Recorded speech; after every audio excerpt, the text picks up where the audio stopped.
Hello students, welcome to जीवन classes. आज की इस वीडियो में हम बात करेंगे अनुप्रयुक्त गणित अप्लाइड मैथमेटिक्स थर्ड के बारे में।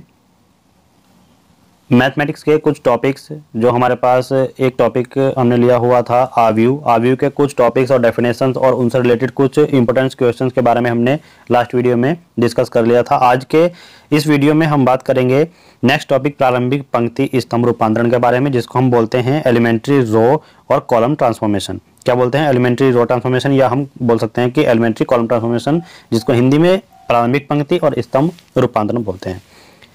पंक्ति और स्तंभ आव्यूह क्या होते हैं? यदि किसी आव्यूह में केवल एक पंक्ति है तो उसे क्या कहेंगे? हम रो मैट्रिक्स यानी कि पंक्ति आव्यूह कहेंगे। और यदि किसी आव्यूह में केवल एक स्तंभ है तो उसे क्या कहेंगे? हम स्तंभ आव्यूह कहेंगे, यानी कि कॉलम मैट्रिक्स कहेंगे। क्लियर? अब नेक्स्ट बात कर लेते हैं। नेक्स्ट है किसी आव्यूह के पंक्ति तथा स्तंभ सदिश। अब देखिएगा किसी आव्यूह के पंक्ति और स्तंभ सदिश क्या होते हैं। पंक्ति सदिश और स्तंभ सदिश, सबसे पहले हम देख लेते हैं कि यहाँ पर हमें एक मैट्रिक्स दिया हुआ है, इसमें कुछ रो दी हुई हैं, यानी कि m रो हैं और n कॉलम है। तो हम यहाँ पर कह सकते हैं कि ये जो मैट्रिक्स दिया हुआ है ये m इंटू n कोटि का है। तो आव्यूह के रो 1 हो जाएगी a11 a12 a12 dot dot dot a1n तक, और इसी तरीके से r2 और r3 को हम लिख देंगे और इन्हीं को हम क्या कहेंगे? पंक्ति सदिश कहते हैं। अब हम अगर बात करें कि इनके कॉलम की, तो कॉलम में आ जाएंगे a11 a21 a31 dot dot dot am1 तक, तो पहला कॉलम हो गया। सेकंड कॉलम में a21 a22 dot dot dot am2 हो जाएगा, और इसी तरीके थर्ड कॉलम में। तो इनको हम क्या कहेंगे? इनको हम कहेंगे आव्यूह के स्तंभ सदिश यानी कि कॉलम वेक्टर्स। नेक्स्ट बात कर लेते हैं सदिशों के रेखीय स्वतंत्रता तथा परतंत्रता की। रेखीय स्वतंत्रता हम कहते हैं लीनियर इंडिपेंडेंस, और रेखिक परितंत्रता कहते हैं लीनियर डिपेंडेंट ऑफ वेक्टर। ठीक है, तो सदिश की रेखिक स्वतंत्रता तथा परतंत्रता linear independence and linear dependence of vector. अब बात कर लेते हैं पंक्ति सदिशों की रेखिक स्वतंत्रता की। तो देखिए यहाँ पर हम दिया हुआ है कि 1 इंटू n कोटि की एक पंक्ति है। अब देखिए 1 इंटू n कोटि की एक पंक्ति होगी, यानी कि इस तरीके से 1 2 3 डॉट डॉट डॉट कहीं तक भी हो सकते हैं, लेकिन रो एक ही होगी। तो इसलिए क्या है, ये m इंटू n हम लिखते थे तो m इंटू n लिखेंगे। तो यहाँ पर m क्या है? 1 है, और n क्या है? जो 1 2 3 इस तरीके से जो कॉलम है उनकी संख्या n तक जाएगी, और 1 जो है वो रो है, यानी कि एक ही रो में कॉलम अनंत हो तो उसको हम क्या कहेंगे? पंक्ति सदिश। तो कोटि की जो हमारे पास 1 इंटू n कोटि की जो पंक्ति है उसको हम लेंगे, और उनके सदिश जो हमारे पास r1 r2 rm का समुच्चय दिया हुआ है, उन पंक्ति सदस्यों का रैखिक स्वतंत्र समुच्चय कहलाता है। यानी कि जो हमारे पास मैट्रिक्स है, जो हमने r1 r2 r3 निकाले थे, उन्हीं को क्या कहेंगे? हम पंक्ति सदिश कहेंगे। और जब उनके पंक्ति सदिशों की रैखिक स्वतंत्रता की बात करते हैं तो हम इस फॉर्मूले को देखते हैं, यानी कि हम क्या करेंगे? k1 k2 k3 जितने भी हमें रो में एलिमेंट दिए हुए हैं, उन्हीं के आधार पर हम अदिश संख्या को मानेंगे k1 k2 k3 के रूप में। जैसे मान लो हमें दिया हुआ है कि r1 इक्वल टू 1 2 3 इस तरीके दिया हुआ है। तो जो हम अदिश संख्याएं मानेंगे वो क्या मानेंगे? k1 k2 k3 इस तरीके से मान के चलेंगे। ठीक है, यानी कि जो रो में अवयव होंगे उसी के हिसाब से हम मान के चलते हैं। अब देखिएगा जो हमारे पास रो है, यानी कि फर्स्ट रो, उसको हम k1 से मल्टीप्लाई करेंगे। फर्स्ट टू जो हमारे पास k2 है उसको r2 से मल्टीप्लाई करेंगे। इस तरीके से जितनी रो है उतने हम अदिश संख्याएं मान लेंगे, और उनको प्रत्येक रो से मल्टीप्लाई करने के बाद उनको ऐड करेंगे, और ऐड करने के बाद जो इक्वल है उसको हम o के इक्वल रखेंगे। और जो o है ये हमेशा क्या होगा? 0 0 0, यानी कि शून्य सदिश होगा, शून्य पंक्ति सदिश होगा। ठीक है, देखिए इसमें मेंशन किया हुआ है कि जहां k1 k2 k3 dot dot dot km क्या है? सभी शून्य हैं, और o क्या है? वो एक 1 इंटू n कोटि का शून्य पंक्ति सदिश है।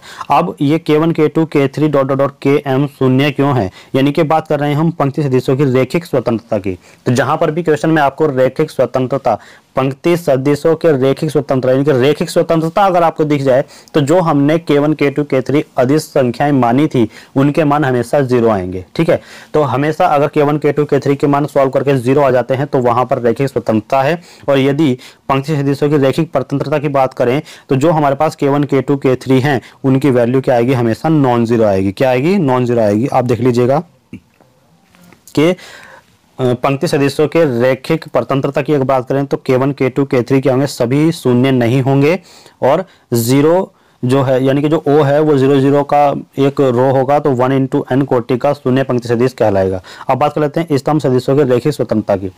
स्तंभ सदिशों की रेखिक स्वतंत्रता बिल्कुल रो यानी कि पंक्ति स्वतंत्रता, पंक्ति जो रेखिक स्वतंत्रता हम निकालते थे तो पंक्ति रेखिक स्वतंत्रता की तरह ही हम इसको निकालेंगे। ये m/1 कोटि का स्तंभ है, यानी कि इसमें जो है स्तंभ एक होगा और जो m है वो रो की संख्या होंगी, यानी कि रो कितनी भी हो सकती है लेकिन स्तंभ एक होगा, तो इसलिए इसको m/n कोटि का स्तंभ आव्यूह कहा है। और वो क्या क्या होंगे, C1 C2 C3 इस तरीके से हमने माने थे, n तक है, उनके समुच्चय दिए होंगे और स्तंभ सदिशों का रेखिक स्वतंत्रता समुच्चय कहलाएंगे। अब इसी तरीके से जो K1 K2 हम अदिश मानेंगे उनको हम क्या करेंगे, कॉलम के साथ मल्टीप्लाई करके ऐड करेंगे और इक्वल टू में जो 0 है, अब की बार जो O है, जो O क्या होगा, एक m/1 कोटि का शून्य स्तंभ सदिश होगा। वहां पर क्या था, 1/n कोटि का पंक्ति शून्य सदिश था और यहाँ पर क्या होगा, m/1 कोटि का शून्य स्तंभ सदिश होगा। ठीक है, यहाँ पर K1 K2 K3 की जो वैल्यू होंगी वो सभी शून्य आएंगी, क्योंकि स्वतंत्रता की बात कर रहे हैं, रेखिक स्वतंत्रता की बात कर रहे हैं। लेकिन इसी तरीके से जैसे हम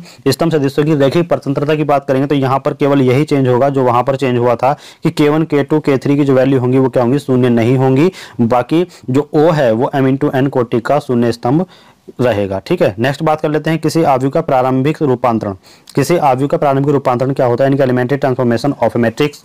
यहाँ पर आव्यूह में निम्न समीकरण यानी कि ऑपरेशंस लगाए जा सकते हैं, जैसे कि यहाँ पर दिया गया है। फर्स्ट है, आव्यूह की किन्हीं दो पंक्तियों अथवा दो स्तंभों को आपस में बदला जा सकता है। आव्यूह की किसी पंक्ति अथवा किसी स्तंभ के अवयवों को अशून्य सदिश के से गुणा भी कर सकते हैं। नेक्स्ट है कि आव्यूह की किसी एक पंक्ति अथवा स्तंभ के अवयवों को किसी अशून्य स्थिर राशि के से गुणा कर किसी दूसरी पंक्ति या स्तंभ के संगत अवयवों को क्या कर सकते हैं, जोड़ सकते हैं।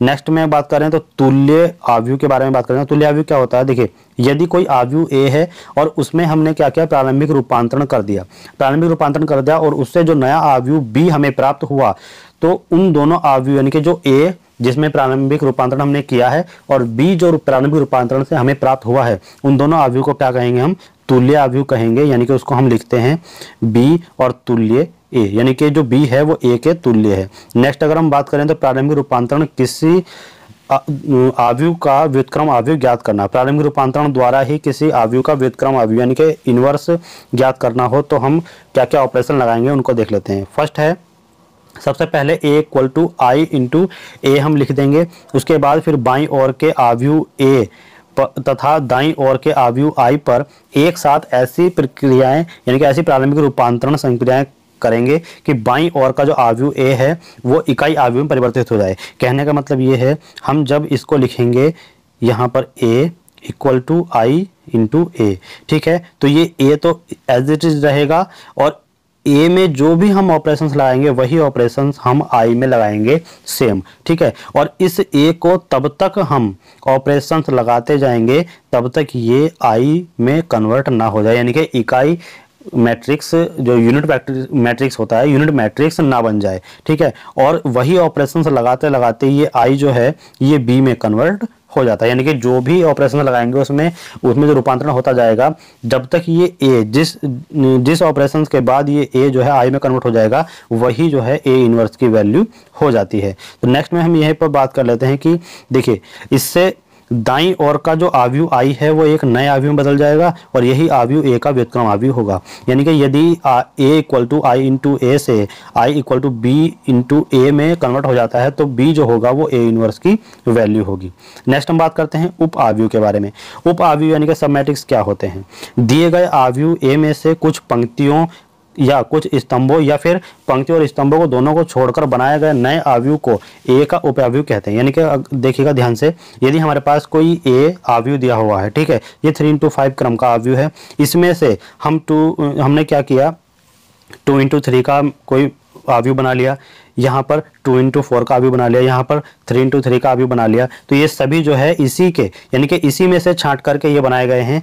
2 रो, कोई भी 2 रो और 3 कॉलम ले लिए, यहाँ पर कोई भी 2 रो और 4 कॉलम ले लिए, यहाँ पर 3 रो 3 कॉलम ले लिए, कोई भी रो और कॉलम हम उठा सकते हैं। तो यही यानी कि इसी के पार्ट्स हैं, तो इसी को हम कहेंगे आव्यूह A के उप आव्यूह। अब यहाँ पर अगर हम बात करें कि आव्यूह A का एक उप आव्यूह स्वयं भी होता है, यानी कि जो A हमें दिया हुआ था इसी को खुद का यानी कि A का उप आव्यूह भी हम कहेंगे, क्योंकि A में से किसी भी पंक्ति या स्तंभ को न छोड़कर एक आव्यूह प्राप्त किया जाता है। नेक्स्ट बात करेंगे आव्यूह का लघु सारणिक, माइनर ऑफ ए मैट्रिक्स। आव्यूह का लघु सारणिक क्या होता है? किसी m इंटू n क्रम के आव्यूह A के सभी उपवर्ग आव्यूह यानी कि जो स्क्वायर सब मैट्रिक्स होंगे उनके सारणिक, अर्थात जो 2 इंटू 2 3 इंटू 3 क्रम के उपवर्ग आव्यूह हैं तो सारणिक आव्यूह A के लघु सारणिक कहलाते हैं। अब देखिएगा सारणिक में 2 इंटू 2 3 इंटू 3 इन्हीं की बात क्यों की? क्योंकि देखिए जो हमारे पास आव्यूह होता है, मैंने आपको लास्ट वीडियो में बताया था, जो हमारे पास आव्यूह होता है उसमें जो कॉलम और रो इनकी संख्याएं कुछ भी हो सकती हैं, लेकिन जो सारणिक है वो हमेशा हमेशा क्या होगा? वर्ग यानी कि स्क्वायर डिटरमिनेंट होगा, स्क्वायर माइनर होगा, यानी कि 2 इंटू 2 3 इंटू 3 4 इंटू 4 इस तरीके से सारणिक बनती है। सारणिक कभी भी 2 इंटू 3 4 इंटू 5 इस तरीके से नहीं बनेगी, यानी कि ये क्या होगा? हमेशा स्क्वायर फॉर्म में होती है 3 इंटू 3, यानी कि 3 कॉलम है तो 3 रो होंगी और 4 कॉलम है तो 4 रो होंगी। ठीक है, किस तरीके से सारणिक बनती है, और कॉलम जो है वो कितने भी रो कितने भी कॉलम हो सकते हैं। ठीक है, अब हम बात करें, देखिए इस तरीके से यदि ए हमारे पास कोई आव्यूह दिया हुआ है, उसके क्या करना है? हमें आव्यूह के लघु सारणिक बनाने हैं। तो यानी कि 2 इंटू 2 ले सकते हैं, यानी कि कोई भी 2 रो 2 कॉलम ले सकते हैं, कोई भी 3 रो 3 कॉलम ले सकते हैं, कोई भी 4 रो और 4 कॉलम ले सकते हैं। तो इस तरीके से हम केवल 2 इंटू 2 और 3 इंटू 3 यानी कि कॉलम और रो की जो संख्या है वो दोनों बराबर करके ही हम सारणिक बना सकते हैं, यानी कि आव्यूह का किसी लघु सारणिक बना सकते हैं, वरना हम नहीं बना सकते। ठीक है, तो ए जो है यानी कि ए के लघु सारणिक ये माइनर्स हैं, ये इसके सभी लघु सारणिक हैं। आव्यूह की कोटि क्या होती है? किसी आव्यूह ए की कोटि यानी कि रैंक उस आव्यूह के उच्चतम क्रम के अशून्य लघु सारणिक का क्रम होती है। ठीक है, यानी कि जिसका अब देखिएगा कोटि हम क्या कहेंगे? अगर इस सारणिक की कोटि हमें निकालनी है तो देखिए मान लो कि इसका सॉल्यूशन करने पर हमें क्या मिला? 0। ठीक है, इसका सॉल्यूशन करने पर हमें कोई वैल्यू मिली जो नॉट इक्वल टू 0 है। ठीक है, तो हम क्या कहेंगे? हम कहेंगे कि जो भी ये सारणिक है, ठीक है, तो इसकी वैल्यू नॉन जीरो है, तो इस मैट्रिक्स की जो रैंक है वो क्या हो जाएगी? 3 इंटू 3। ठीक है, अब इसी तरीके से यदि ये क्या हो कि बराबर 0 आ जाए और ये नॉन जीरो आए तो तब क्या है? कहेंगे ये भी 0 है। देखिए ये भी 0 है, ये भी 0 है, लेकिन ये क्या है? ये नॉन जीरो है। तो तब क्या कहेंगे कि इस मैट्रिक्स की जो रैंक है वो क्या है? 2 है। क्लियर? नेक्स्ट, और देखिए इसको प्रदर्शित जो करते हैं, इसको प्रदर्शित करते हैं या तो हम लिख सकते हैं रैंक ऑफ मैट्रिक्स ए, या हम लिख सकते हैं कि रैंक ऑफ मैट्रिक्स ए। इस तरीके से हम इनको लिख सकते हैं, इसको ध्यान रखिएगा। नेक्स्ट है, देखिए कुछ नोटिंग पॉइंट हैं, इनको ध्यान से देखिए कि शून्य आव्यूह जिसको हम नल मैट्रिक्स बोलते हैं उसकी कोटि हमेशा शून्य होती है, क्योंकि शून्य आव्यूह के सभी लघु सारणिकों के मान जो है वो हमेशा शून्य होंगे। अशून्य आव्यूह की कोटि 1 अथवा 1 से अधिक होती है, यानी rank of non null matrices is greater than equal to 1। माना कि कोई आव्यूह m इंटू n क्रम का आव्यूह है तो उसमें क्या होगा?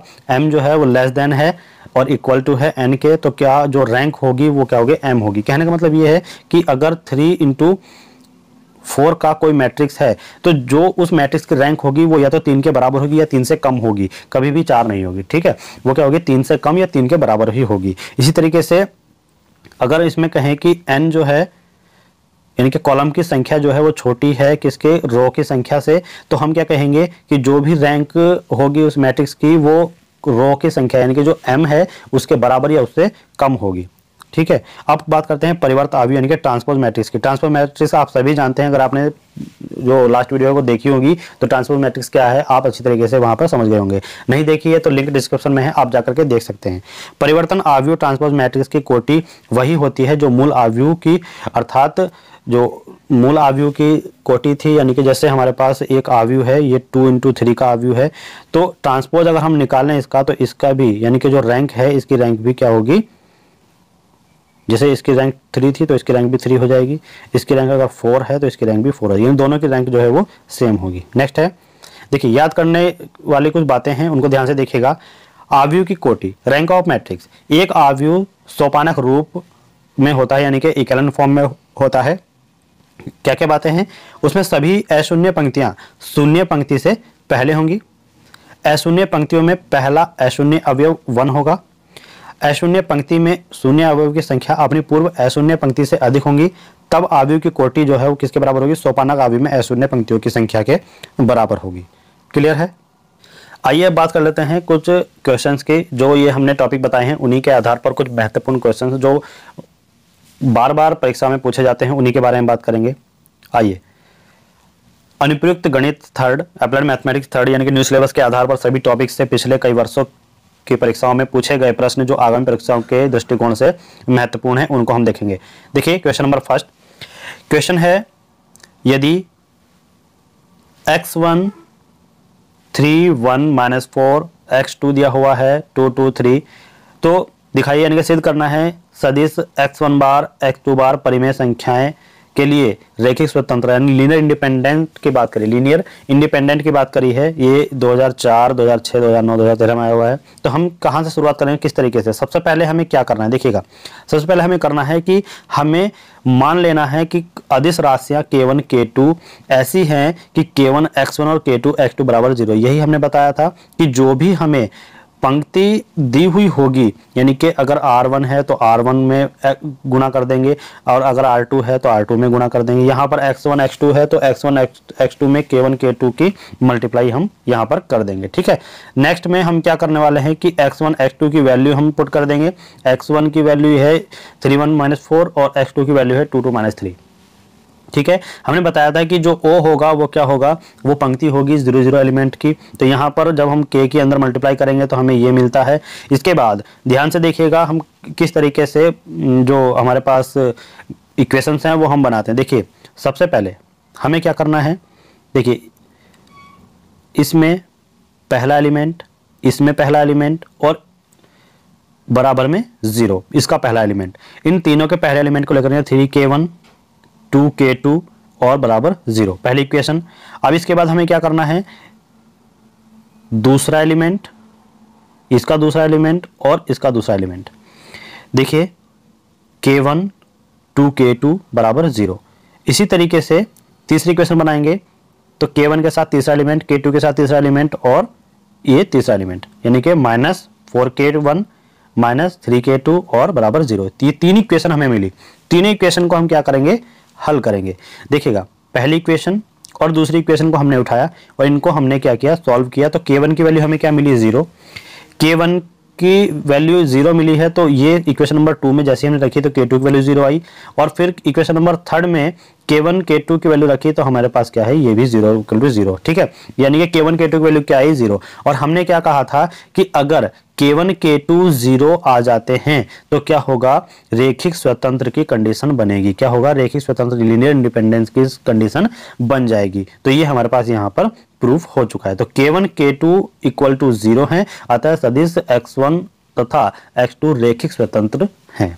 ठीक है, नेक्स्ट में हम बात करते हैं नेक्स्ट क्वेश्चन की। सिद्ध कीजिए कि सदिश 2 3 4 0 1 2 -1 1 -1 एक घात स्वतंत्र है। तो ध्यान रखिए घात स्वतंत्र को भी हम क्या कहते हैं, रेखिक स्वतंत्र ही कहते हैं। आपको अलग अलग वर्ड से भ्रमित कर सकता है, लेकिन आपको जब पता रहेगा तो आप भ्रमित नहीं होंगे और आसानी से अपना क्वेश्चन कर जाएंगे। तो यहां पर देखिएगा फिर से वही करते हैं, यदि यहां पर इस तरीके से दिया हुआ है तो आप समझ जाइएगा कि x1 x2 x3 की वैल्यू दी हुई है। ठीक है, तो यहां पर पंक्ति सदिश कितने दिए हुए हैं, 3 है, तो 3 ही हम क्या कहेंगे, अदिश राशियां मानेंगे और उनको क्या कहेंगे कि पंक्ति सदिश के साथ मल्टीप्लाई करके ऐड करके उसको ओ के बराबर रखेंगे और वो क्या होगा, ये 0 0 पंक्ति होंगी। ठीक है, यानी कि शून्य पंक्ति जिसको हम कहेंगे। अब इसी तरीके से k1 के साथ x1 की वैल्यू, x2 की वैल्यू और x3 की वैल्यू रख करके उसको हम ब्रैकेट्स को ओपन करेंगे और फर्स्ट एलिमेंट लेकर के पहले हम फर्स्ट एलिमेंट लेंगे, सभी का फर्स्ट एलिमेंट लेके इक्वेशन नंबर फर्स्ट हम बना लेंगे, सेकंड एलिमेंट लेकर के इक्वेशन नंबर सेकंड बनाएंगे, थर्ड एलिमेंट लेकर के इक्वेशन नंबर थर्ड बनाएंगे, जैसे हमने अभी ऊपर वाले इक्वेशन में बताया था। अब इक्वेशन को सॉल्व करेंगे। इक्वेशन को सॉल्व करेंगे तो हमें क्या क्या प्राप्त होगा, ध्यान से देखिए। इक्वेशन को सॉल्व करेंगे तो हमें प्राप्त हो रहा है कि इक्वेशन नंबर 1 व 2 में, ठीक है, इक्वेशन नंबर 1 और 2 यानी कि सबसे पहले हम इक्वेशन नंबर 1 लेंगे। इक्वेशन नंबर 1 में हमें प्राप्त हुआ, देखिए 2k1 है, 0k2 है, -k3 इक्वल टू 0, ये हमने यहाँ पर लिख लिया। अब k2 तो 0 है तो 2k1 -k3 इक्वल टू 0 आएगा, तो जो k3 है उसको हम इधर ले जाएंगे तो ये प्लस का हो जाएगा, तो 2k1 इक्वल टू k3 आया। ठीक है, यहाँ पर। और इक्वेशन नंबर 2 को हम जब सॉल्व करेंगे तो इक्वेशन नंबर 2 को सॉल्व करके चलते हैं तो 3k1 plus k2 plus k3 equal to 0 है। तो 3k1 plus k2 plus 2k1 कहाँ से आया कि जो k3 है इसकी वैल्यू हमने क्या रखी थी, इसकी वैल्यू हमने 2k1 रखी। अब 3k1 है 2k1 है तो 5k1 हुआ, k2 के स्थान पर है इक्वल टू 0, इक्वेशन नंबर हमने 4 मान ली। अब इक्वेशन नंबर 3 को उठाएंगे, इक्वेशन नंबर 3 को उठा करके हम इसको सॉल्व करेंगे। ठीक है, ये इक्वेशन नंबर 3 है। इक्वेशन नंबर 3 को हम यहाँ पे उठाएंगे 4k1 plus 2k2 minus k3। यहाँ पर हम क्या करेंगे, देखिए 4k1 और 2k2 ये हुआ तो k3 की वैल्यू रख देंगे 2k1 हमने यहाँ पर रखा इक्वल टू 0 है। तो क्या होगा 4k1 माइनस 2k1 तो 2k1 आ जाएगा और प्लस में 2k2। ठीक है, तो 2 से हम क्या कहेंगे, इसमें डिवाइड कर देंगे दोनों तरफ डिवाइड करने पर k1 plus k2 equal to 0। ये हमें एक इक्वेशन मिली। अब बात करते हैं इक्वेशन नंबर 4 एंड 5 के बारे में। देखिएगा, जो इक्वेशन नंबर 4 हमें ये मिली थी, इक्वेशन नंबर 5 हमें ये मिली। इन दोनों को जैसे हमने सॉल्व किया तो सॉल्व करने पर हमें k1 की वैल्यू मिली 0।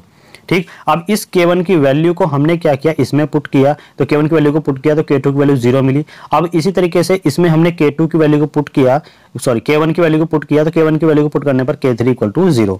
ठीक है, इसी तरीके से हमें तीनों वैल्यू ये मिल चुकी हैं, यानी कि k1 0, k2 0 और k3 0। और जब k1 k2 k3 0 होता है तो क्या होगा, सदिश x1 x2 x3 एक घात स्वतंत्र है, यानी कि हम कहेंगे कि रैखिक स्वतंत्र है। ठीक है, तो नोट में हम ध्यान रखिएगा, घात स्वतंत्र और रैखिक स्वतंत्र की कंडीशन वही होती है जो लीनियर इंडिपेंडेंट की होती है, यानी कि हमें जो है k1 k2 k3 को 0 प्रूफ करके दिखाना होता है।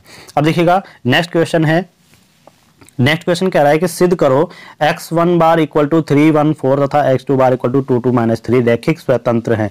रैखिक स्वतंत्र की बात करें तो हमारे दिमाग में तुरंत टच हो जाना चाहिए कि k1 k2 k3 की वैल्यू 0 आएगी। ठीक है, तभी ये रैखिक स्वतंत्र हो सकता है। तो ये आपके लिए होमवर्क है, इसको आप कीजिएगा और कमेंट बॉक्स में कमेंट करके बताइएगा कि आपसे हुआ या फिर नहीं हुआ। ठीक है, परीक्षण कीजिए कि निम्न सदिशों का समुच्चय रैखिक स्वतंत्र है अथवा परतंत्र, यानी कि रैखिक स्वतंत्र है अथवा परतंत्र है, दोनों कंडीशन यहाँ पे बताई गई हैं, लेकिन आपको सिद्ध करके ये बताना है कि ये रैखिक परतंत्र है या फिर रैखिक स्वतंत्र है। ठीक है, इसमें देखिएगा, एक पंक्ति सदिश दिया हुआ है, दूसरा पंक्ति सदिश दिया हुआ है, तीसरा पंक्ति सदिश दिया हुआ है। तो 3 पंक्ति सदिश हैं तो हमें 3 अदिश संख्याएं माननी पड़ेगी जो k1 k2 और k3 होंगी। तो हम चलिए मान लेते हैं। अब देखिए, रैखिकता स्वतंत्र के लिए और रैखिकता परतंत्र के लिए जो भी कंडीशंस हैं वो हम यहाँ पर इसको सॉल्व करके पता करेंगे। देखिए, k1 k2 k3 3 ऐसी अदिश राशियां हैं जो कि k1 x1 बार प्लस k2 x2 बार प्लस k3 x3 बार, ये आपको याद रखना है। ठीक है, अब x1 की वैल्यू हमने यहाँ पर पुट कर दी, x2 की वैल्यू पुट कर दी, x3 की वैल्यू पुट कर दी और o की वैल्यू यहाँ पर क्या होती है, शून्य सदिश की होती है, शून्य पंक्ति सदिश। अब यहाँ पर ब्रैकेट को ओपन किया तो k1 plus 2k1 plus 3k1 आया और प्लस में 3k2 minus 2k2 plus k2 और यहाँ पर प्लस k3 माइनस 6k3 और माइनस 5k3 इक्वल टू 0 0 0 आ गया। ठीक है, अब हम क्या करेंगे, हम फिर से वही करेंगे कि इसका पहला अवयव और यहाँ का इसका पहला अवयव लेकर के एक इक्वेशन बनाएंगे, सेकंड अवयव लेकर के चिन्ह सहित ये सेकंड इक्वेशन, अब थर्ड अवयव लेकर के चिन्ह सहित ये थर्ड इक्वेशन बनाएंगे और इक्वल टू में 0 0 रखते जाएंगे। तो हमारे पास 3 इक्वेशन हमें प्राप्त हो चुकी है। अब इन इक्वेशन को हम क्या करेंगे, इन इक्वेशन को सॉल्व करेंगे। देखिएगा, फर्स्ट इक्वेशन, सेकंड और थर्ड इक्वेशन 1 2 3 को हम सॉल्व करने वाले। तो इक्वेशन फर्स्ट से क्या देखते हैं हम कि k1 plus 3k2 plus k3 equal to 0 है। तो हम क्या करेंगे, इस k1 की वैल्यू निकाल देंगे, इन दोनों को हम इधर ले गए तो हमने यहाँ पर माइनस और ब्रैकेट 3k2 प्लस k3 करें। तो इक्वेशन हमें जो फर्स्ट इक्वेशन है उसने हमें k की वैल्यू दी। उसी तरीके से इक्वेशन 2 से हम देखेंगे तो 2 से भाग जब हम इसमें करेंगे तो हमें प्राप्त होगा k1 माइनस k2 और माइनस 3k3। 2 से दोनों तरफ भाग देंगे तो यहाँ का ये 2 कट जाएगा, यहाँ का ये 2 कट जाएगा, यहाँ का ये 6 जो है वो 3 में बदल जाएगा। तो क्या होगा, k1 minus k2 minus 3k3 equal to 0। तो k1 की वैल्यू यहाँ से हमें मिली k2 प्लस 3k3। इसी तरीके से k1 का मान जो है, k1 का मान हमने रखा। अब देखिए, k1 का मान हमने किस में रखा, इस k1 का मान हमने क्या किया, इसमें रख दिया, यानी कि इसके स्थान पर। ठीक है, तो k1 का मान हमने किया माइनस k2 माइनस 3k2 और minus k3 equal to k2 plus 3k2, ये आया। यहाँ पर जब हमने इसको सॉल्व किया, देखिएगा कैसे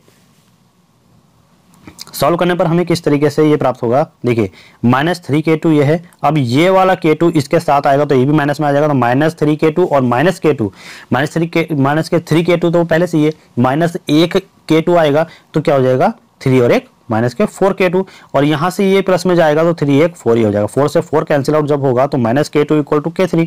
ठीक है, क्या आया हमारे पास minus k2 equal to k3। ठीक, अब हम क्या करने वाले हैं कि जो हमारे पास इक्वेशन थर्ड थी, equation third 3k1 plus k2 और माइनस 5k3 इक्वल टू 0 थी, उसमें हम क्या करेंगे देखिएगा, k1 की वैल्यू को हमने रखा, k1 की वैल्यू को हमने रखा यहाँ से यहाँ, k1 की वैल्यू को रखा, k2 को ऐसे ही रहने दिया और यहाँ पर k3 की वैल्यू जो है उस पर हमने यहाँ पुट कर दी।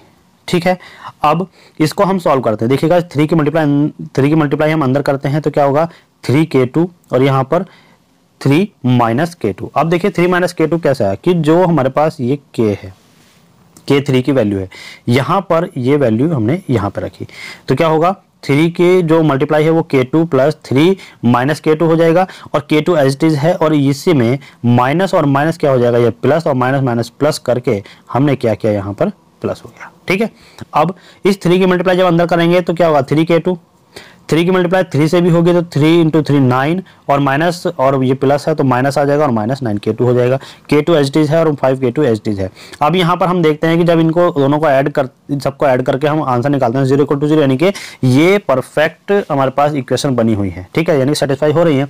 अब हम क्या करेंगे, k1 इक्वल टू हमारे पास है k2 प्लस 3k3 तो यहाँ पर k1 इक्वल टू k2 और देखिएगा k3 की वैल्यू क्या है, k3 की वैल्यू हमारे पास है माइनस k2 तो माइनस k2 हमने यहाँ पर रख दिया। अब माइनस k2 रखने के बाद देखिए ध्यान से कि k2 माइनस 3k2 यानी कि एक k2 में से माइनस 3k2 हम करेंगे तो माइनस के 2k2 बचेगा। तो यहाँ पर k1 की वैल्यू क्या बनी, k1 की वैल्यू माइनस 2k2 बनी।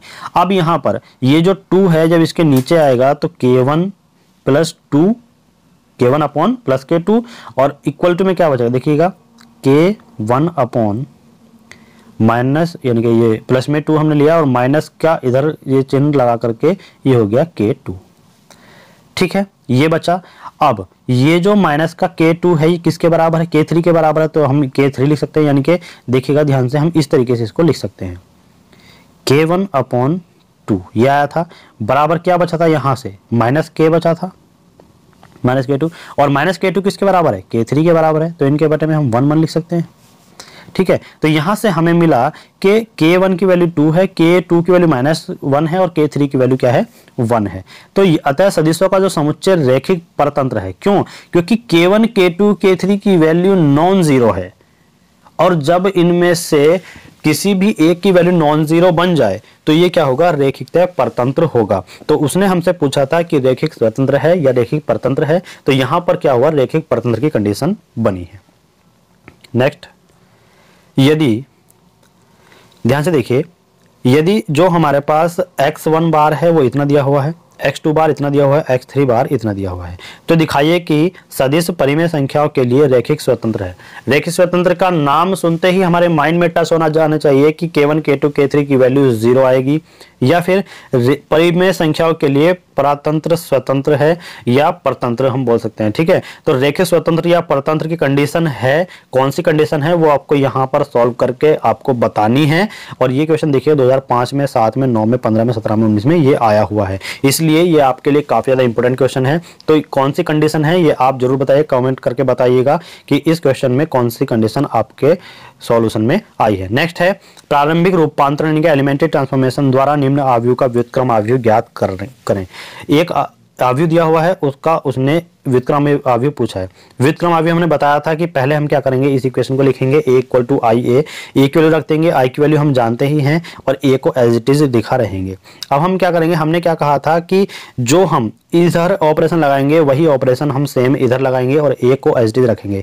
तो हमने क्या किया, रो 1 को चेंज किया 1/3 R1 से, क्या हुआ रो 1। देखिए ऑपरेशन लगाने का एक मतलब नियम है कि जिस रो को हम चेंज करेंगे वही उसी रो में से हम कुछ भी ऑपरेशन जो भी लगाएंगे वो यहाँ पर आगे हम शो करेंगे। ठीक है, सॉरी, अगर हम R1 को चेंज कर रहे हैं, अगर हम R1 को चेंज कर रहे हैं तो जो हम चेंज करेंगे उसी में से हम कोई भी ऑपरेशन लगाएंगे, जो भी ऑपरेशन लगाएंगे हम उसी में से लगाएंगे।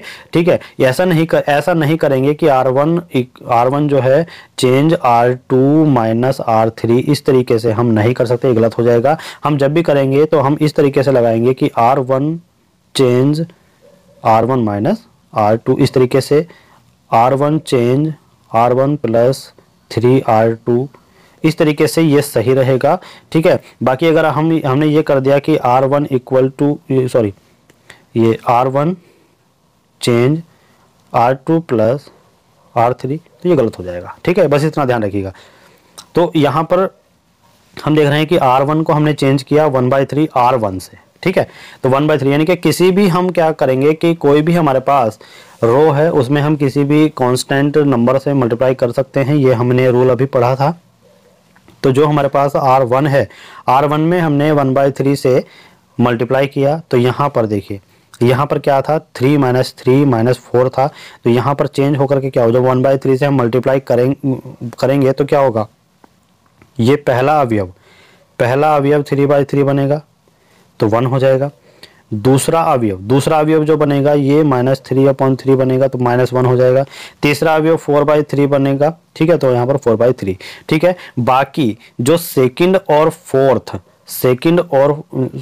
और थर्ड रो हैं वो एज इट इज रहेंगी।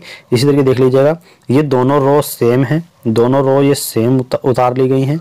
ठीक है, और इसी तरीके से जो हमने ऑपरेशंस इस रो में लगाया, ठीक है, आई वाले जो मैट्रिक्स हैं उसमें भी यही ऑपरेशन लगेगा। तो यहाँ पर क्या है, यहाँ पर देख लीजिएगा आप, यहाँ 1 है तो 1/3 हो गया, 0 है 0 रहेगा, ये 0 रहेगा। बाकी जो दो रो हैं नीचे वाली वो सेम रहेंगी और ये यहाँ पर ए एज इट इज रहेगा। सेकंड ऑपरेशन हमें यहाँ पर लगाना है। देखिए हम किस तरीके से ऑपरेशन लगाएंगे कि कौन सा ऑपरेशन लगना है। ठीक है, हम केवल इसको किसी भी तरीके से, ठीक है, जो नियम बताए गए हैं उनमें से किसी भी नियम को लगा करके हम यहाँ पर इसको यूनिट वेक्टर यानी कि आई में कन्वर्ट करने वाले हैं। तो पहला अवयव 1 हमने बना लिया। ठीक है, अब यहाँ पर हम क्या करेंगे, दूसरा 0, तीसरा 0 बना हुआ है। ठीक है, यानी कि जो हमने बनाया तो कैसे, R2 माइनस 2R1। तो देखिए R2 माइनस 2R1 कैसे करेंगे, R2 को चेंज करेंगे तो R1 और R3 को पहले एज इट इज लिख दो, ये दोनों एज इट इज लिख दो। बस चेंज किस में होगा, चेंज जो होगा वो केवल इसमें होगा। ठीक है, यानी कि इसको हम चेंज करेंगे, ध्यान रखिएगा, इसको हम चेंज करेंगे, बाकी किसी में चेंज नहीं होगा। तो ध्यान से देखिए कैसे चेंज करेंगे। R2 की वैल्यू क्या है, यहां से 2 है और क्या किया हमने -2, R1 क्या है, 1 है,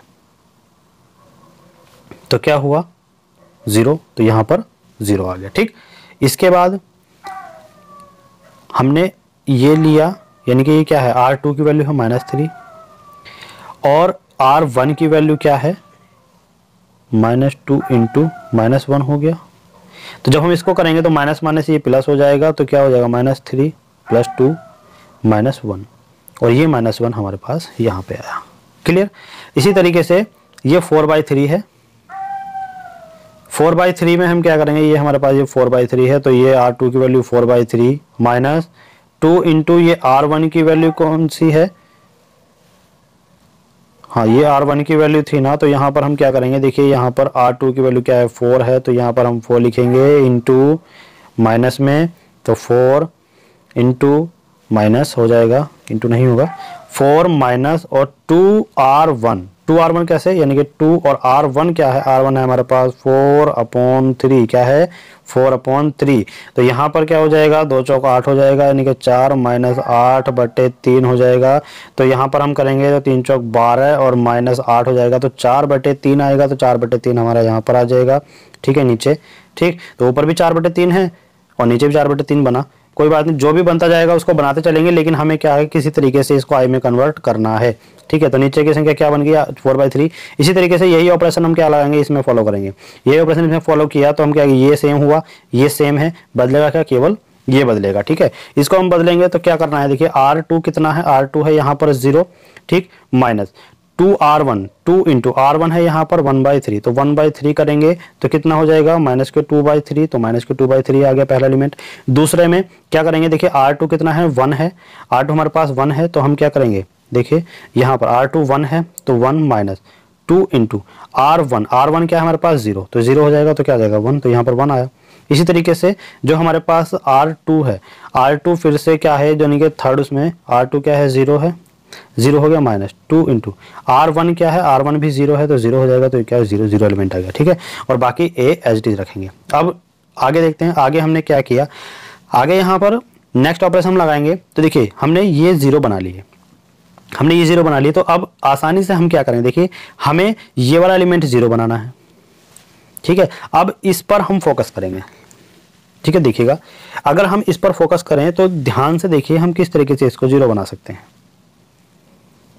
किस तरीके से जीरो बना सकते हैं।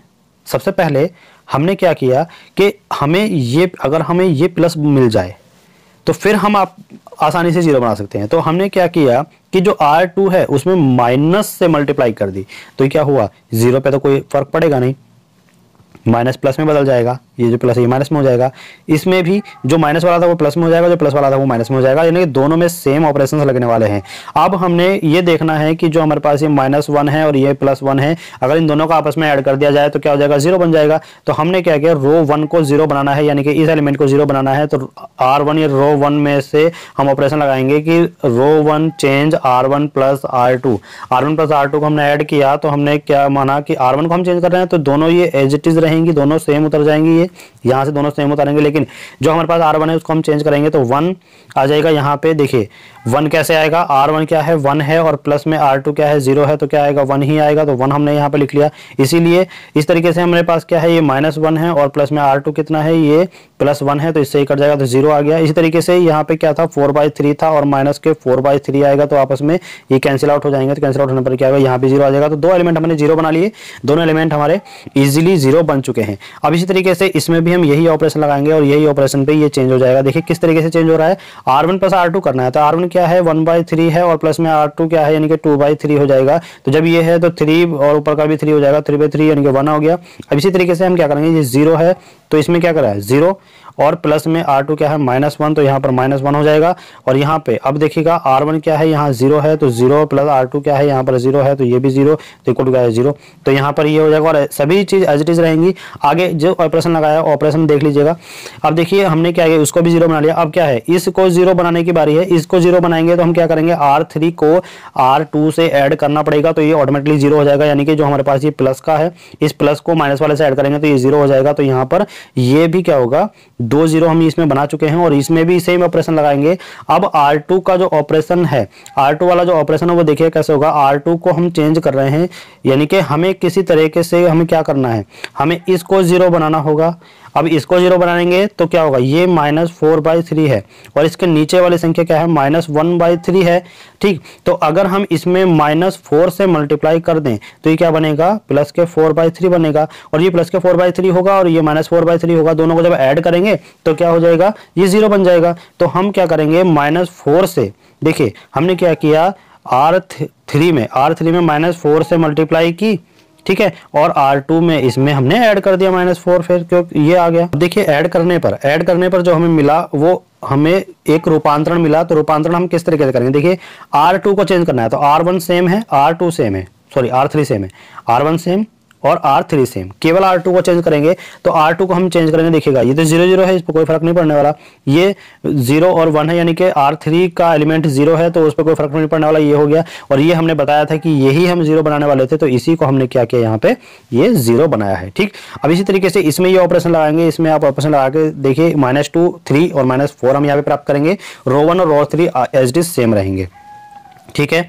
अब यहाँ पर देखिए क्लियर दिखाई दे रहा है आपको कि R3 में अगर हम -3 से मल्टीप्लाई कर दें तो ये हमारे पास 1 बन जाएगा। और देखिए जैसे ही ये 1 बनेगा तो हमें क्या मिला, ये यूनिट वेक्टर मिल जाएगा, ठीक है, I मिल जाएगा। तो इसी तरीके से हम क्या करेंगे, -3 से मल्टीप्लाई करेंगे तो -3 से मल्टीप्लाई करते ही हमें क्या हो गया, ये जो पूरा आव्यूह है ये एक यूनिट आव्यूह में कन्वर्ट हो गया, यानी कि जो I है उसमें कन्वर्ट हो चुका है। और यहाँ पर हमने ये ऑपरेशन लगाया, यानी कि R3 में -3 से मल्टीप्लाई करते हुए गए तो ये -2, ये 3 और ये -3 आया, एज इट इज रहेगा A। अब देखिएगा जो I है, ये इसको हम I लिख सकते हैं, तो हमने ये I लिखा, बाकी ये एज इट इज है और ये भी हमने एज इट इज लिखा हुआ है, ठीक है। अब देखिएगा A इनवर्स, इस A को जब हम इधर लाएंगे तो A इनवर्स हो जाएगा और इनटू में I हो जाएगा और ये एज इट इज लिखा हुआ है, तो ये ही A इनवर्स की वैल्यू हो जाएगी, ये हमने बताया था।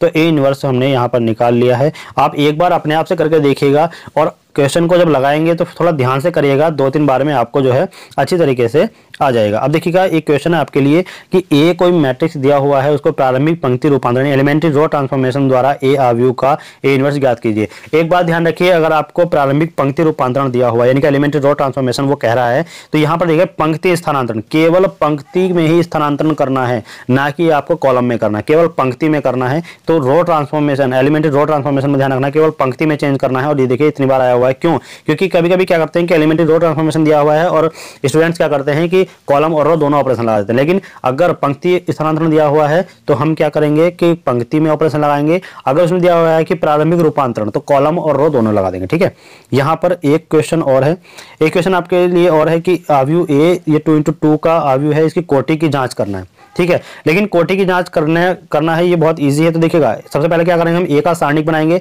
उसका सारणिक को हम क्या करेंगे, सॉल्व करेंगे।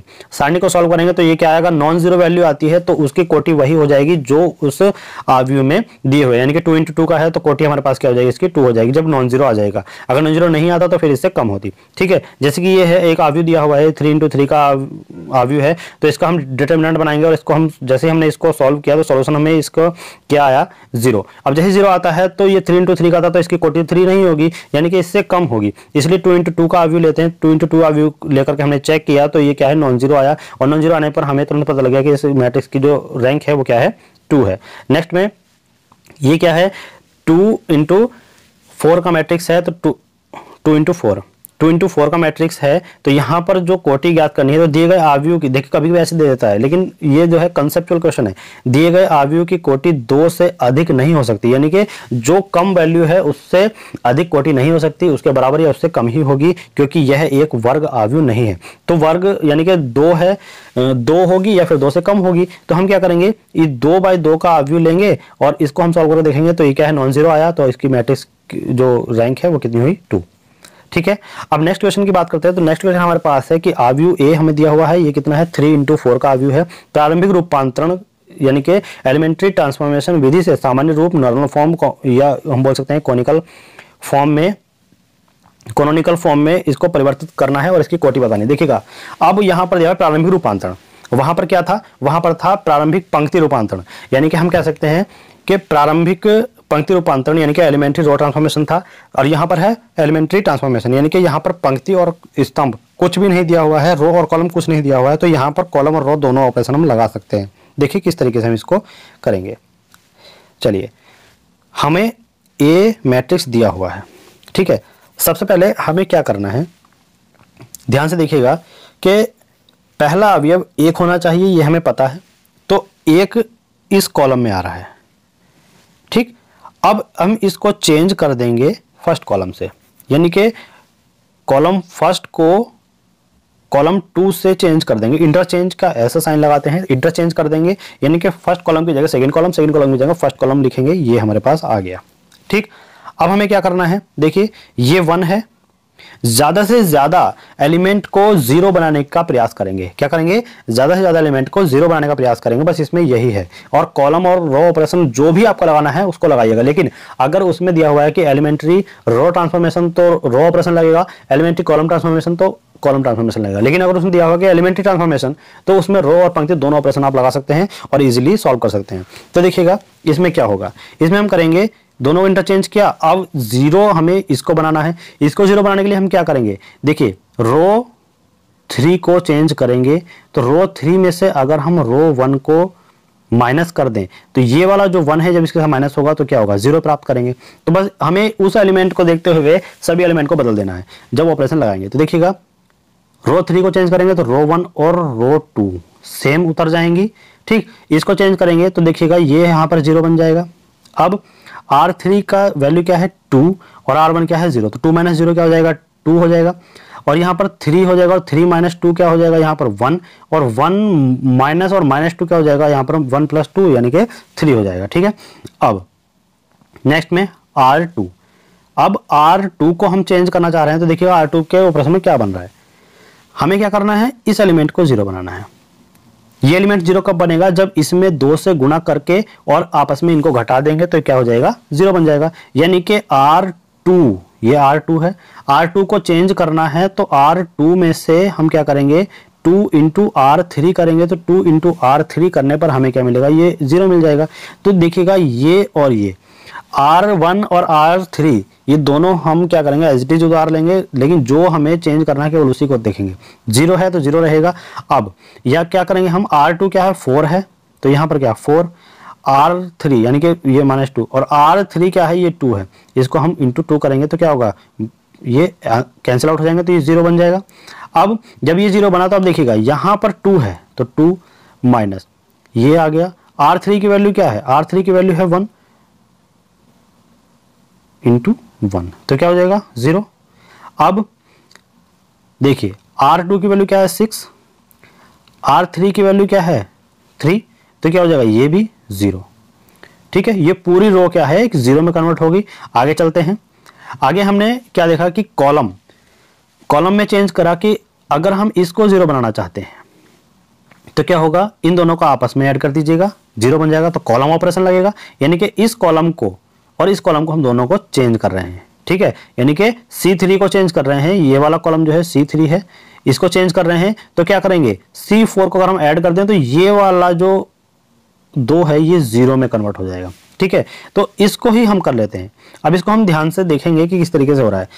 ये कॉलम सेम है, ये कॉलम भी सेम है। क्यों, क्योंकि ये C3 को चेंज कर रहा है, कॉलम 3 वाले को चेंज कर रहे हैं। तो देखिएगा यहाँ पर क्या क्या C3 वाले के जो कॉलम 3 है उसके एलिमेंट C4 को जोड़ दिया, तो C3 का 2 है और C4 -2 है, दोनों को ऐड करेंगे 0 बनेगा। 0 को ऐड करेंगे 0 बनेगा, 1 और 3 को ऐड करेंगे 4 बनेगा। ठीक है, चेंज हो गया। नेक्स्ट, अब हमें क्या करना है, अब हमको इसको 0 बनाना है। अब ये 0 कब बनेगा, अगर हम इन दोनों को सॉल्व करें, इन दोनों को लेकर के, यानी कि C3 को चेंज करना है, यानी कि 4 को 0 बनाना है, तो क्या करना पड़ेगा C3 माइनस C2 और 2 से मल्टीप्लाई। ठीक, जब 2 में 2 से मल्टीप्लाई करेंगे तो ये 4 हो जाएगा और 4 को माइनस बनाने के लिए ये माइनस करना पड़ेगा और इसमें जब सॉल्व करेंगे तो ये क्या आ जाएगा 0। देखिएगा कभी भी जब ऑपरेशन लगाएंगे तो C3 जिसको हमें चेंज करना है उसी को हम पहले रखेंगे, उसी में से कुछ भी ऑपरेशन प्लस माइनस जो भी करना है वही करेंगे, यानी कि TC2 2C2। ठीक है, इस तरीके से हमेशा वही ऑपरेशन जिसको चेंज करेंगे वही हमें पहले लिखना है, उसी में से ऑपरेशन लगाएंगे। ठीक है, अब देखिएगा C3 को चेंज करना है तो C1 सेम, C2 सेम और C4 सेम, ये जो है सेम उतार लेंगे। सेम उतारने के बाद 0 0 4 है, इस 4 को 0 बनाना है तो ये क्या होगा, ये देखिए ये है और ये इन दोनों को हम ऐड करेंगे 0 हो जाएगा, इन दोनों को ऐड करेंगे 0 हो जाएगा। अब इन दोनों को जब 2 से गुना करके ऐड करेंगे तो ये ऑटोमेटिकली 0 हो जाएगा, ये सेम है, ये तीनों सेम है। ठीक है, नेक्स्ट C4 में देखिए ध्यान से, C4 में हमारे पास क्या है, ये है, इसमें हमें किसको 0 बनाना है। ठीक है, देखिए कौन इसमें 0 बन सकता है। अब इसमें 0 बनने के लिए इसमें कुछ भी ऐसा नहीं है, तो क्या करना होगा, C4 हमारे पास ये है। ठीक, हमने क्या किया, इस 3 को किसी भी तरह क्या करना है 1 बना लो या कुछ भी, जो भी आपकी इच्छा हो। ठीक, तो देखिए यहाँ पर 1 बन सकता है क्या, हाँ बन सकता है, यहाँ पर 1 बन सकता है, ये C2 है, ध्यान रखिए ये C2 है, 1 बन सकता है। कैसे, यदि हम इसको घटा दें, यानी कि C4 में से C2 को घटा दें तो क्या ये 1 बन सकता है, बिल्कुल बन जाएगा। और C4 को चेंज करेंगे तो जब C4 को चेंज करेंगे तो C1 C2 C3 as it is उतर जाएंगे। ठीक है, अब C4 का नंबर है C4 माइनस C3 C2, ये C2 है, C4 माइनस C2। अब इस -2 में से 0 को घटाएंगे तो -2 ही आएगा, इस 0 में से 0 को घटाएंगे तो 0 ही आएगा, इस 3 में से इस 2 को घटाएंगे तो क्या आएगा 1 आएगा। ठीक है, ये कन्वर्ट हो गया। नेक्स्ट ऑपरेशन लगाएंगे C4 माइनस 1/2 C2। क्यों, क्योंकि इसको हमें क्या करना है 0 बनाना है। अब ये 1 है और ये 2 है, अब अगर इस 2 को हम 2 से भाग दें और इसको माइनस कर दें तो ये 0 बन जाएगा। ठीक है, यही किया कि कॉलम 2 में 1/2 से मल्टीप्लाई किया और इसमें से माइनस कर दिया, ये 0 बन जाएगा। ठीक है, तो यहां पर ये सेम उतर जाएंगे। ठीक है, C1 C2 C3 और जो हमारे पास C4 है उसको हम चेंज करेंगे तो देखिएगा ये -2 इस 0 में 1/2 से मल्टीप्लाई करने के बाद माइनस करेंगे तो तब भी -2 ही आएगा। 0 0 का कोई फर्क पड़ेगा नहीं तो 0 आएगा। अब 1 को 2 में 2 से डिवाइड करेंगे तो 1 आएगा, माइनस के बन जाएगा, और 1 में से -1 करेंगे तो क्या आ जाएगा 0, तो ये 0 बन गया। अब यहां पर हम क्या करने वाले हैं देखिएगा, C2, अब जो C2 है उसी में 1/2 से डिवाइड करेंगे तो यहाँ पर ये 1 बन रहा है, तो यहाँ पर ये ऑपरेशन लगा देंगे। ठीक, अब ये ऑपरेशन लगाने के बाद हमने क्या किया, जो हमारे पास C4 है, C4 में क्या है ये देखिएगा, ये -2 है। इस -2 को हम क्या करेंगे 1 बनाएंगे तो हमें -2 से मल्टीप्लाई कर -1/2 से डिवाइड करना होगा, सॉरी -1/2 से मल्टीप्लाई करनी होगी, यानी कि इसको 2 से डिवाइड करना होगा। तो C4 को हम ये क्या किया, -1/2 से मल्टीप्लाई कर दी, -1/2 से मल्टीप्लाई कर दो या फिर -2 से डिवाइड कर दो तो +1 बन जाएगा। तो यहाँ पर ये क्या बना, ये भी +1 बन गया। आप लगा कर देखिएगा हो जाएगा। अब इसको हमने क्या किया है देखिए, हमें मिला ये मैट्रिक्स, इस मैट्रिक्स को ये फॉर्म करेंगे, देखिएगा इसमें परफॉर्म करेंगे तो C4 को हमने कन्वर्ट किया, क्या किया C4 -C1। अब C4 -C1 जैसे ही हमने किया तो देखिएगा C4 क्या है, यहाँ पर 1 है, और C1 क्या है, यहाँ पर 1 है। तो C4 में से जब 1 घटाएंगे तो ये 0, C4 को चेंज करेंगे तो सेम उतरेंगे, ये 0 हो गया, और 0 0 0 और ये वाला 0, ये इससे 0 हो जाएगा। ठीक है, तो देखिए यहाँ पर क्या हुआ, ये 0 हुआ, ये 0 हुआ, ठीक है, बाकी ये है। तो हम इसको यहाँ पर पहुंचा सकते हैं। यहाँ पर कैसे पहुंचा सकते हैं कि हम जो है R2 को इंटरचेंज कर सकते हैं R3 में, तो ये ऊपर पहुंच जाएगा, यानी कि R3 तीसरी रो की जगह पर हम दूसरी रो रख देंगे, और हम क्या करेंगे देखिएगा, यहाँ पर इसको चेंज किया तो ये बन गया। अब देखिए ये 0, ये 0, जहाँ तक 0 है वहाँ तक छोड़ देंगे तो बचा क्या, 1 0 1 0 1, ये बचा। तो देखिए अब इसको, इसमें हम कोई और ऑपरेशन लगा करके इसको सॉर्ट नहीं कर सकते, तो ये क्या है, ये नॉन जीरो मैट्रिक्स होगा। तो ये नॉन जीरो, जहां पर नॉन जीरो मैट्रिक्स हमें मिल जाए समझ लो उसी आव्यूह का वही क्या है, रैंक है। ठीक है, तो इस आव्यूह के विकर्ण के केवल 2 तत्व ही अशून्य हैं, ये वाले, बाकी सभी तत्व क्या है, शून्य है, अतः इसकी रैंक क्या है, 2 हो जाएगी। ठीक है, तो ये था आज के क्वेश्चंस जो हमारे पास थे ट्रांसफॉर्मेशन से, यानी कि रो ट्रांसफॉर्मेशन है, कॉलम ट्रांसफॉर्मेशन थे। ठीक है, आप इनको ध्यान से देखिएगा, काफी ज्यादा इंपॉर्टेंट क्वेश्चन है और कई बार आए हुए क्वेश्चन है, बार बार क्वेश्चन पूछे जाते हैं। ठीक है, मिलते हैं नेक्स्ट वीडियो में। नेक्स्ट वीडियो में आपका नेक्स्ट टॉपिक से रिलेटेड जो भी इंपॉर्टेंट क्वेश्चन होंगे उनको हम लेकर के आएंगे।